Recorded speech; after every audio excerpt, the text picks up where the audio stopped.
Gatsby believed in the green light, the orgiastic future that year by year recedes before us. It eluded us then, but that's no matter. Tomorrow we will run faster, stretch out our arms farther, and one fine morning, so we beat on, boats against the current, borne back ceaselessly into the past.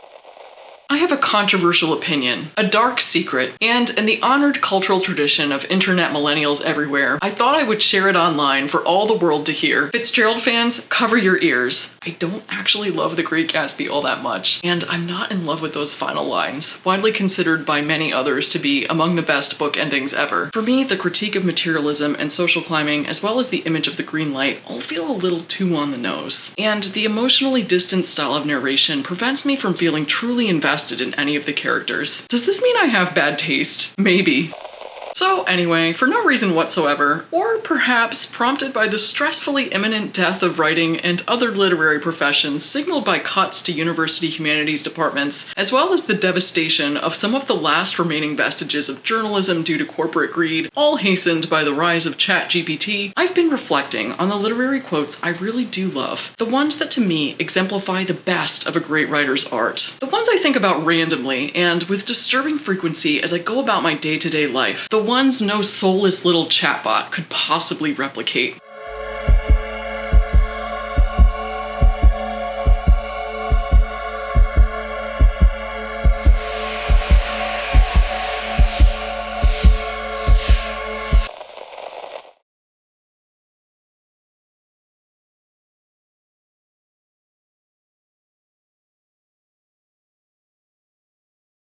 Before Netflix's Cheer documentary showcased the astonishingly difficult and brutal sport of elite competitive cheerleading, around the era of the early Instagram cheerlebrities, there was Dare Me by Megan Abbott. This novel represents part of a turning point in Megan Abbott's writing career, whereas her first three novels were noir-influenced historical crime fiction, which are all worth reading by the way. With The End of Everything in 2011 and Dare Me in 2012, she turned toward writing about the present day. So Dare Me represents this amazing alchemy of a hard-boiled murder mystery crossed with a snarky teenage manipulation and misbehavior story. Kind of like if Dashiell Hammett wrote Gossip Girl. The novel centers around the varsity cheerleading squad of Sutton Grove High. We're introduced to Beth, the talented but troubled team captain, and her best friend Addie, who's our first-person narrator. When a young new cheerleading coach comes to town, she, the coach, becomes entangled in a power struggle with Beth, both for control of the squad as well as for Addie's primary loyalty. Throw a murder into it, and you get a giant mess where nothing ends well.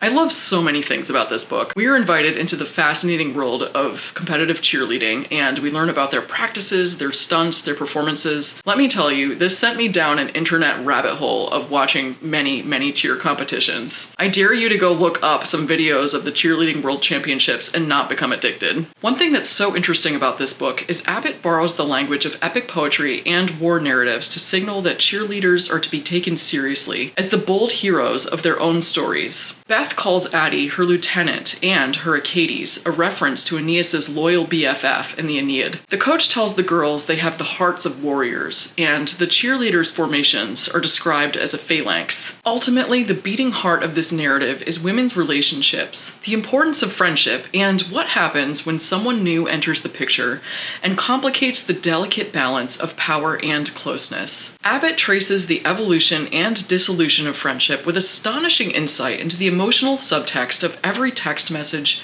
phone call, and interaction. She is also an acute observer of how those relationships are shaped by the media through which they're enacted, primarily phones. Although the narrative predates widespread use of smartphones, even the phones that the characters do have, which I think are those 2010s keyboard texter phones, play a huge presence in their lives. Addie is addicted to her phone, but also regretful that it holds so much power over her. She describes it as something that never leaves my crimped palm, a thing that, it seems now, beats instead of my heart. And while it's something of a minor theme in the book, Addie reflects on her alienation from nature and the physical world as eloquently as any environmental writer. Here's a scene where she meets her coach and the coach's boyfriend. The coach is married to someone else, by the way. The characters in this book are not well behaved. We drive to Sutton Ridge, the fall air shivery, and the smell of burning leaves drifting from somewhere. I thought there was no place left, Will says, where people still burned leaves. Because they do burn leaves here, the older folks do, and I remember now that I love it and always have. The way fall feels at night because of it. Because of the crackling sound and walking around the sidewalks like when you're a kid,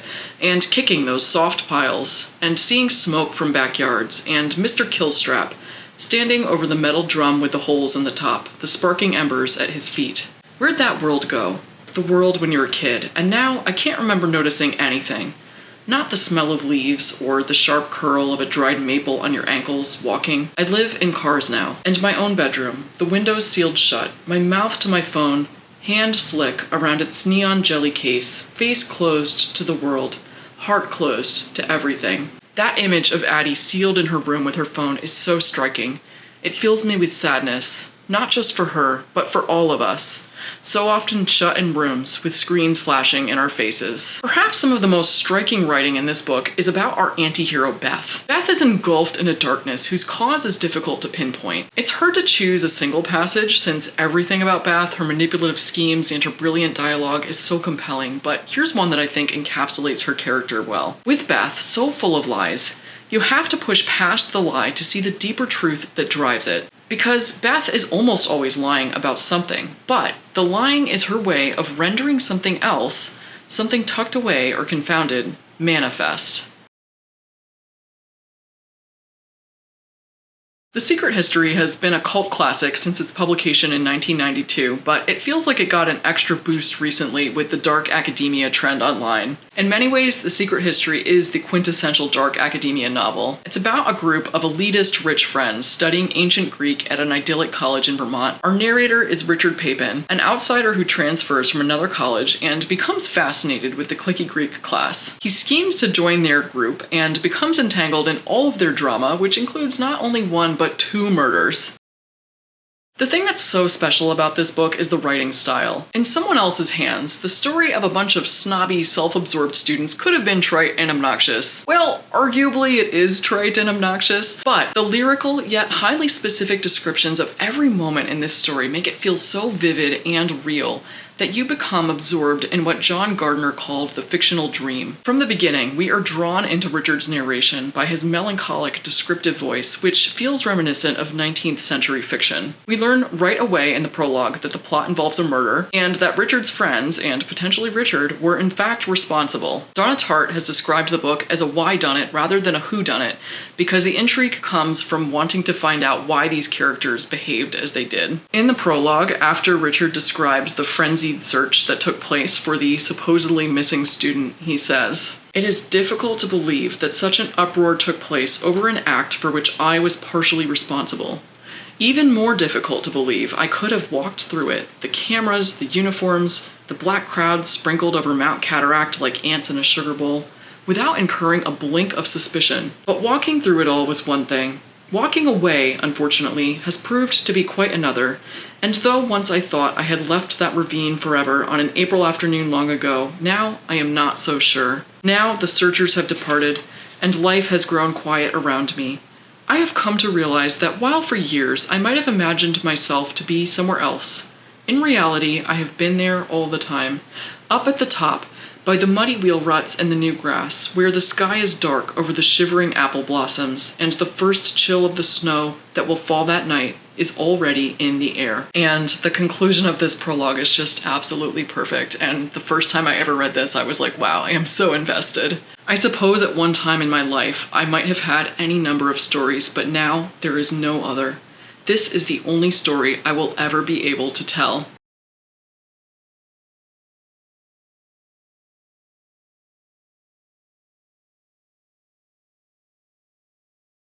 Another entry into the genre that might currently be described as dark academia, Leigh Bardugo's novel Ninth House is an excellent companion to The Secret History. It's another gripping murder mystery set at an elite university, but unlike The Secret History, it critically examines and unpacks the exclusivity, racism, and classism inherent in the history of such universities, and how that affects present-day students. Our hero is Galaxy Stern, Alex for short, who is an unlikely Yale student. Alex is keenly aware that other Yale students are often privileged in a way that she isn't. After Alex endures difficult teenage years, coping with trauma, SA, and drug use, Yale recruits her for her unique talent of seeing ghosts, or greys as they're called in this book. The university needs her to monitor greys during magical ceremonies performed by its secret societies. As much as Yale is using Alex, she also recognizes that she has an opportunity to use Yale if she can survive her enemies while also navigating life at college as, I believe it's implied, a first-generation student. At the same time, other students with more institutional knowledge, such as her mentor, Daniel Arlington,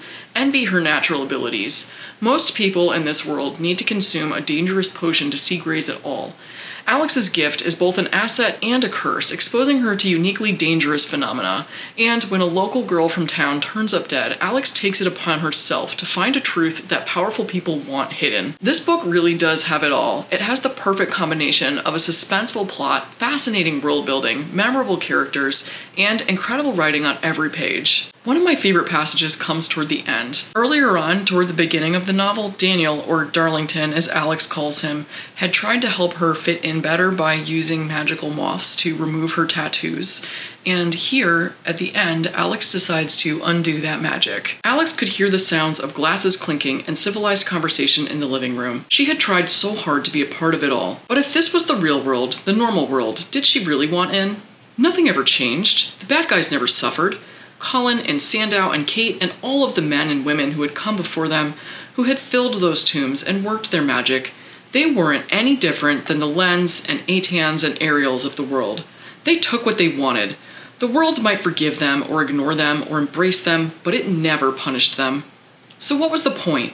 What was the point of her passing GPA and her bargain cashmere sweaters when the game was rigged from moment one? Alex remembered Darlington placing the address moths on her skin in the dim light of the armory.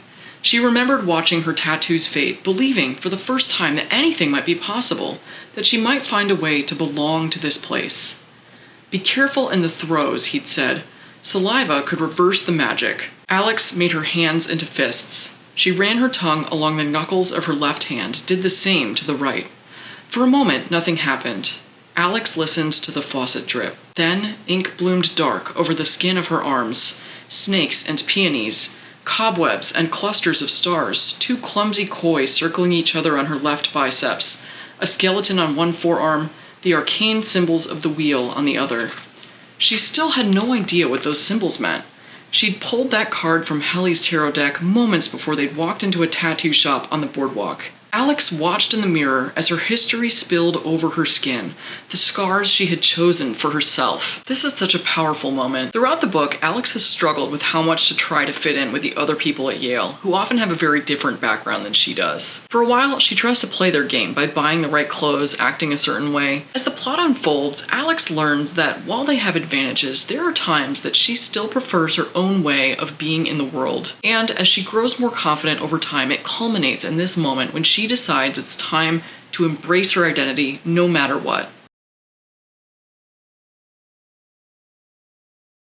Next up is a brief but haunting poem by Langston Hughes. It's called New Year. The years fall like dry leaves from the topless tree of eternity. Does it matter that another leaf has fallen?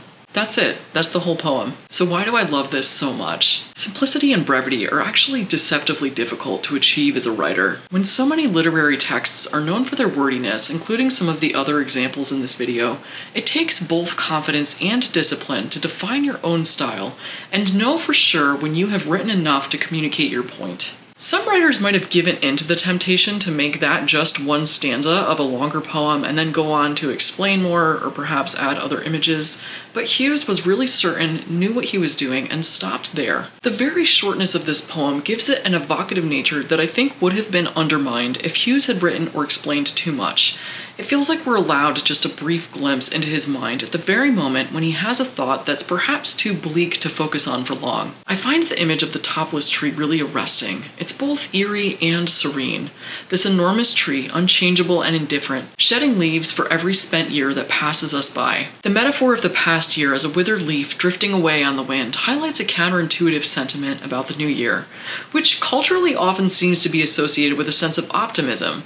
The blank slate, new resolutions, a feeling of hope. Instead, Hughes reminds us of the opposite, the potential disappointment and futility of watching the years pass and wondering whether anything we do really makes a difference. At the same time, he reminds us of one of the most complex and fraught emotions of being a mortal person in this world, of existing as a temporal being, one whose time is limited and always ticking down, the hourglass glued to the table, where sand can only ever fall one way. Because of the uniqueness and power of the image and the sentiment it expresses, I find this to be one of the most memorable poems I have ever read. I read this probably for the first time when I was 15 or 16, and it stayed with me ever since. That's real staying power. That's the kind of thing you can only hope to achieve as a writer, that out of all the words, images, and stories a person is ever exposed to, something that you created stays with them years later and defines how they think about existence. This next quote is somewhat related in theme. This is from Swann's Way by Marcel Proust, which was translated from French, in this case by Moncrief and Kilmartin. And Swann's Way is the first volume of Proust's gargantuan literary masterwork In Search of Lost Time. Full disclosure, I have not read the whole thing, only the first 3 volumes, and it's actually not exactly my cup of tea. I admire what Proust achieved. He excels at observing fleeting psychological sensations and the fine point of social interactions. That being said, I honestly find it a little bit self-indulgent that he extended the whole thing to 6 very long volumes, and I find the narrative to be so slow in pace that I don't really find myself reaching for those remaining 3 volumes. But in this one moment at the end of Swann's Way, I love it, and I find myself thinking about this passage often, so even though it's not one of my favorite books, I consider this to be one of my favorite literary quotes. In the concluding passage, the narrator revisits his old neighborhood and experiences an overwhelming sensation of everything having irrevocably changed. The reality that I had known no longer existed. It sufficed that Madame Swann did not appear, in the same attire and at the same moment, for the whole avenue to be altered. The places we have known do not belong only to the world of space on which we map them for our own convenience. None of them was ever more than a thin slice held between the contiguous impressions that composed our life at that time. The memory of a particular image is but regret for a particular moment, and houses, roads, avenues are as fugitive, alas, as the years. This passage exemplifies for me Proust at his best. Here he takes the fleeting sensation of disappointment at not seeing Madame Swann, and not only not seeing her, but not seeing her exactly as she appeared in his memory. It is a great specificity of disappointment. By calling up her attire and the moment, he lets us know that it still wouldn't be enough, even if he saw her as she is now. And then he extrapolates that idea to the whole neighborhood, and indeed the whole world. He explains for us why we feel that particular sadness when we return to a place we knew intimately in our past. Because that place is not just a physical location, but a time to which we can never return.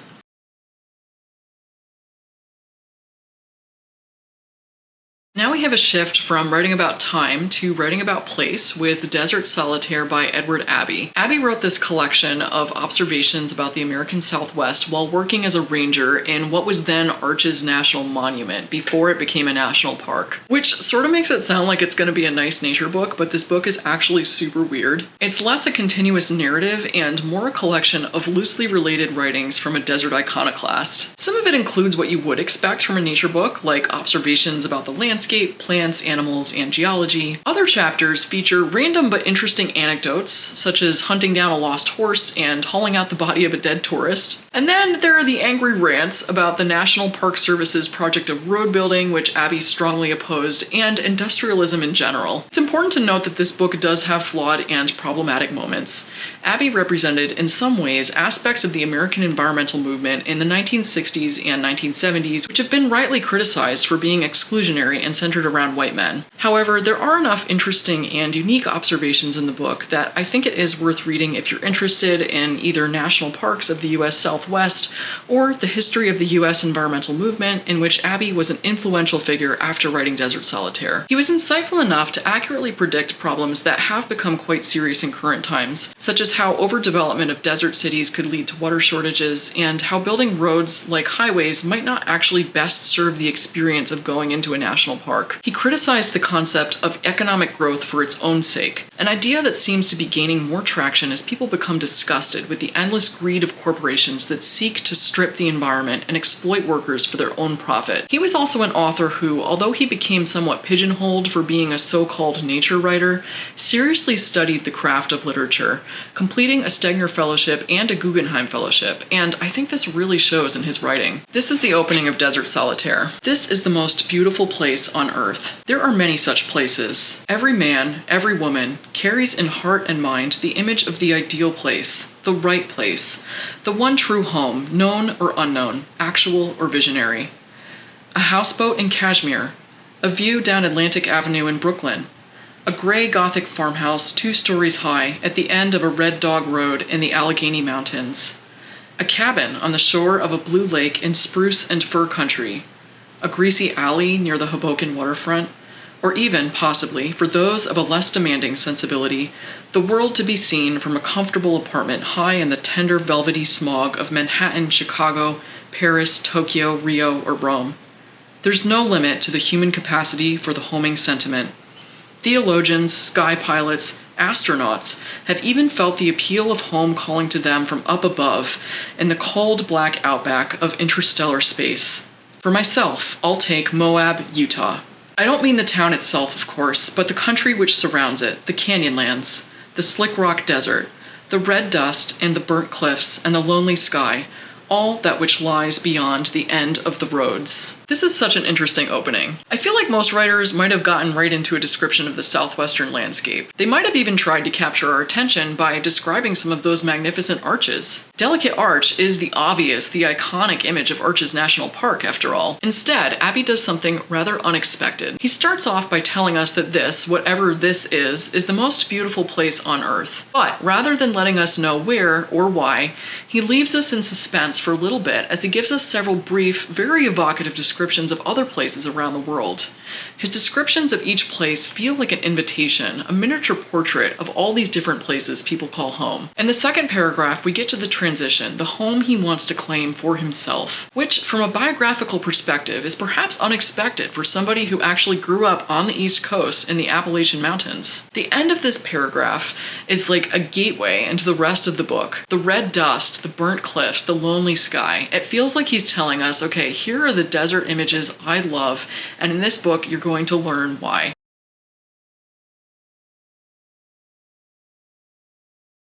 A collection of my favorite literary passages would not be complete without a few quotes from Moby Dick. I feel like Moby Dick gets a bad reputation for being boring, and to be honest, it is a bit boring at times. Reading Moby Dick is kind of like having a super nerdy friend who's focused on one very specific subject, in this case whaling, who will corner you at the slightest provocation and talk your ear off about the details of their weird hobby. However, I also feel that the boring reputation is somewhat unfair because people sometimes highlight the whole whale hunt plot to make this book sound more exciting than it really is. The part about Ahab being obsessed with hunting down the white whale that ripped his leg off, like, it does sound pretty exciting, right? But the thing is, Ahab is actually really a small part of the book. Only some chapters are focused on Ahab's story, although it does serve as something of a loose structure for the whole whale voyage story, and is of course the reason the ship meets a disastrous end. However, most of Moby Dick is just Ishmael talking on and on and on about the whaling industry in Wales. In some ways, I think it's helpful to think of this not even as much of a novel as sort of a historical, occasionally fanciful book about whaling with a few whale chase scenes thrown in. If you approach the book with this framework, I think it's less disappointing if you haven't read Moby Dick yet, and it will give you the patience to enjoy reading Melville's historical tidbits,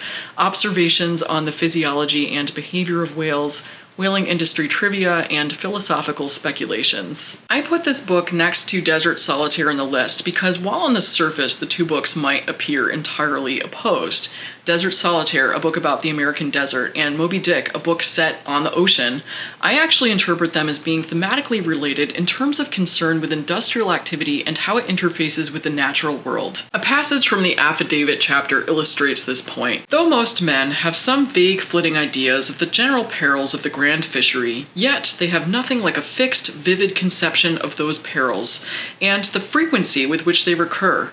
One reason, perhaps, is that not 1 in 50 of the actual disasters and deaths by casualties in the fishery ever finds a public record at home, however transient and immediately forgotten that record. Do you suppose that that poor fellow there, who this moment perhaps, caught by the whale line off the coast of New Guinea, is being carried down to the bottom of the sea by the sounding Leviathan, do you suppose that that poor fellow's name will appear in the newspaper obituary you will read tomorrow at your breakfast? No, because the mails are very irregular between here and New Guinea. In fact, did you ever hear what might be called regular news direct or indirect from New Guinea? Yet, I will tell you that upon one particular voyage which I made to the Pacific, among many others, we spoke 30 different ships, every one of which had had a death by a whale, some of them more than one, and 3 that had each lost a boat's crew. For God's sake, be economical with your lamps and candles. Not a gallon you burn, but at least 1 drop of man's blood was spilled for it. This passage is so interesting to me because of its parallels with current problems involving global supply chains and consumerism.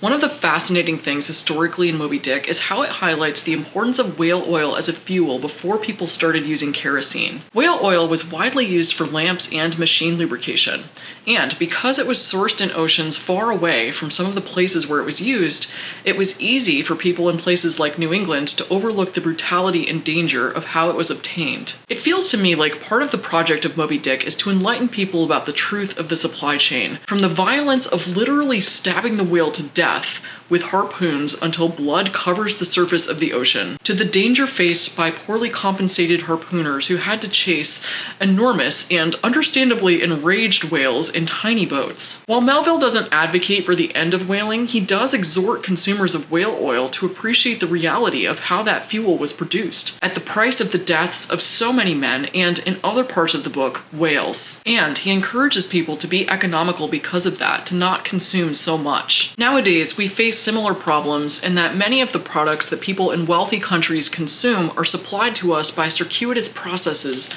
involving factories and other countries and transportation by cargo ships, obscuring the exploitation required to supply goods at supposedly inexpensive prices.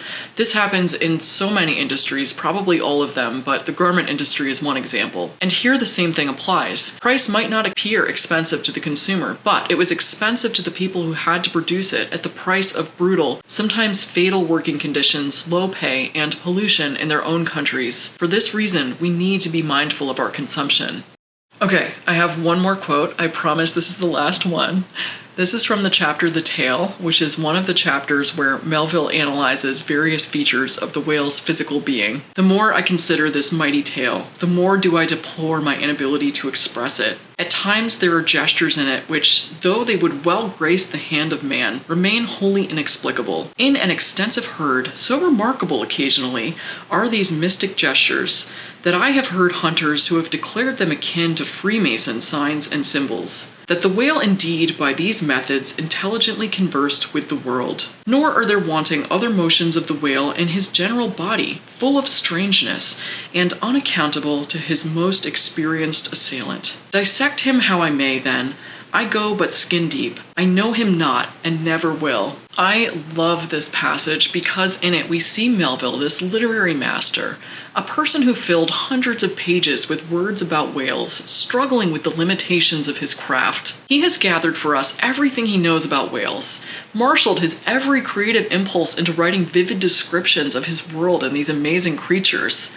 And yet here he is forced to admit that there are things about whales that he does not know and cannot understand. In an era when many powerful people in our world seem swollen with unearned arrogance about their own supposedly infallible intelligence, I find it moving that Melville is humble about the limitations of his own knowledge, and that he has enough respect for nature to acknowledge that there are parts of it that go beyond human understanding. I also find it comforting as an aspiring writer that Melville deplores his inability to express something he's observed and felt. It's something all writers struggle with, that the more deeply you engage with words, the more intently you study your craft, the ever more inadequate it starts to feel in the face of the overwhelming reality.